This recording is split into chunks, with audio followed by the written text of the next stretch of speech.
So when I think about the selfishness aspect of an abortion or an unplanned pregnancy, I have to think first about fear, because the focus of fear is to protect self.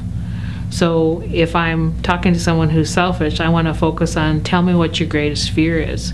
Because if I can help them get rid of that fear, then I can help them focus outwardly instead of inwardly, and I can help them to look past their crisis into the next step. There's in Chinese, there's two Chinese characters, one that means danger and one that means opportunity, and in the word crisis.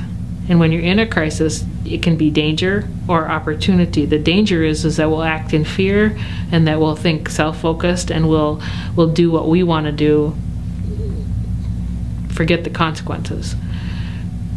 The opportunity is for us to think outside of ourselves, to think past ourselves to that other person, to be others focused, others oriented, which is hard as a human being, but possible if we allow God to work in our lives.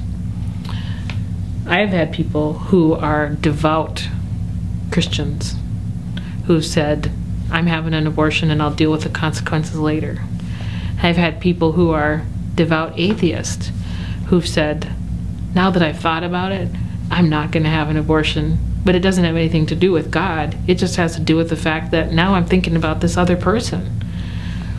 So dealing with the issue of abortion, there's so many variables about where that person comes from, what their background is.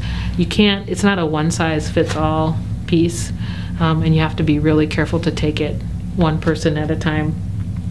We know that, I know for myself, when I'm in fear, I'm not trusting God.